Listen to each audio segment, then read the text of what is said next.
नमस्कार, मेरा नाम है आशीष और आप देख रहे हैं द यूट्यूब स्टडी। आज हम बात करेंगे लिपुलेख विवाद की, जो इस समय भारत और नेपाल के मध्य इस समय सबसे ज़्यादा चर्चा का विषय बना हुआ है।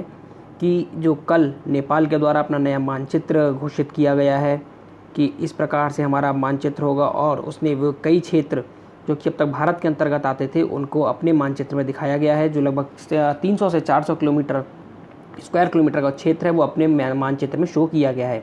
जैसा कि आप ये मानचित्र देख रहे होंगे जो पुराना वाला है। अब मैं आपको नया मानचित्र दिखाता हूँ। सबसे पहले आप देखिए, ये जो क्षेत्र है नेपाल का, ये जो आप सर्कल देख रहे हैं इसमें जो क्षेत्र है, यहाँ पर नेपाल ने अपने मानचित्र में परिवर्तन किया है।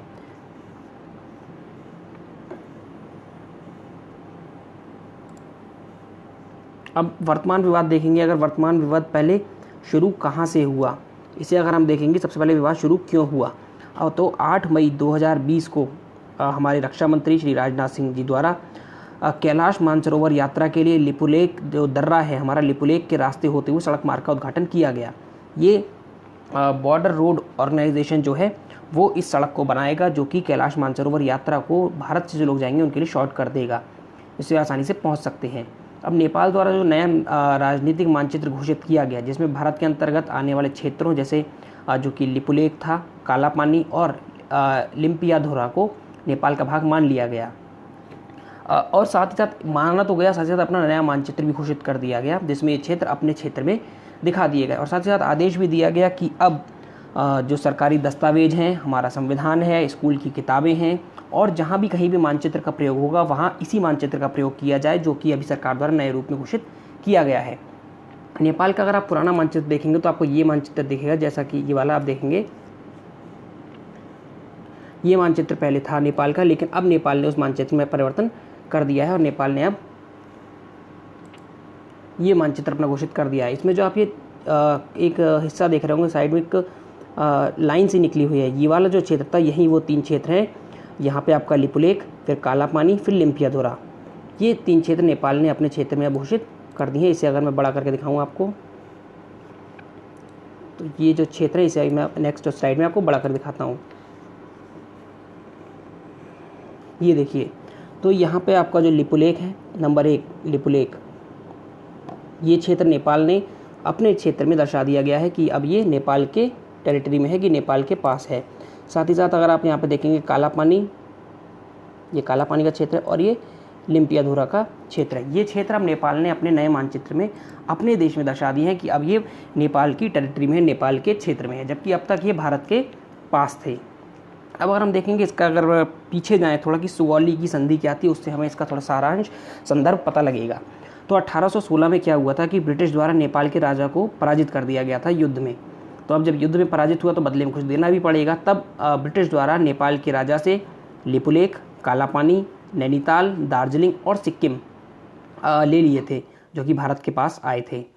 अब यदि देखेंगे कि जब ये क्षेत्र भारत के पास आ गए, इसके बाद हुआ क्या, जब नेपाल का तराई का कुछ क्षेत्र भी ब्रिटिश द्वारा ले लिया गया था। जो नेपाल का तराई का क्षेत्र अगर आप देखेंगे तो यूपी बिहार के जो बॉर्डर से लगा हुआ कुछ क्षेत्र है वो आप मान सकते हैं, वो क्षेत्र भी नेपाल द्वारा ले लिया गया था, ब्रिटिश द्वारा ले लिया गया था। लेकिन 1857 के युद्ध में हुआ ये, जब 1857 का युद्ध हम लोग जानते हैं जब हुआ था, तब ब्रिटिश का सहयोग जो नेपाल के राजा थे उन्होंने किया। इसके फलस्वरूप जो ब्रिटिश थे वो खुश हुए और उन्होंने नेपाल की तराई का क्षेत्र वापस पुनः कर दिया।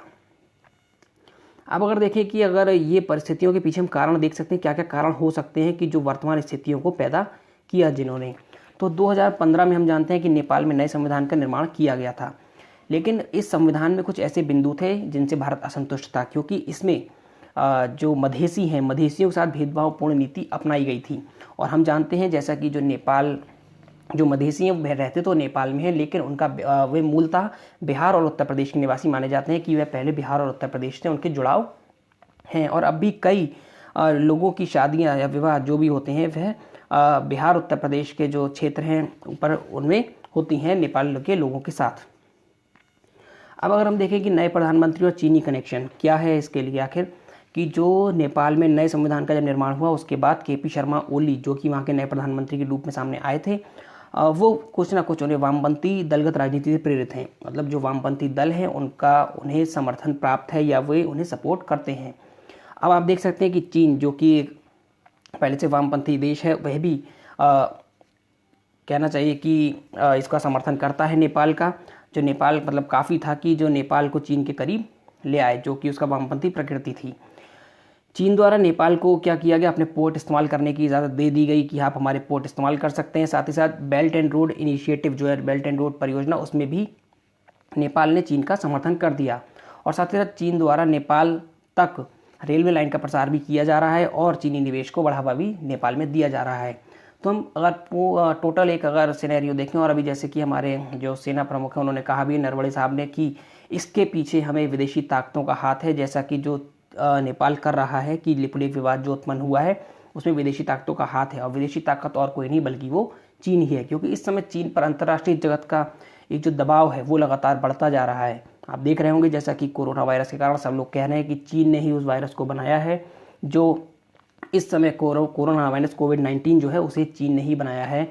और साथ ही साथ हमारे प्रधानमंत्री जी ने जैसा कहा था कि आत्मनिर्भर भारत, तो इसके पश्चात चीन के मन में एक शंका और उत्पन्न हुई है कि यदि भारत में सभी चीज़ें बनने लगेंगी, भारत आत्मनिर्भर हो जाएगा, तो चीनी कंपनियों का क्या होगा। और जैसा कि आप देख रहे हैं कई चीनी कंपनियां अभी चीन को छोड़कर विभिन्न अन्य देशों में जा रही हैं, जिनमें भारत भी एक प्रमुख है। भारत में भी कई कंपनियां आ रही हैं। तो आप देख रहे हैं चीन को मतलब हर तरफ से कहीं ना नुकसान हो रहा है। तो इसका बदला लेने के लिए हो सकता है कि चीन ने नेपाल को प्रेरित किया हो, नेपाल को बढ़ावा दिया हो।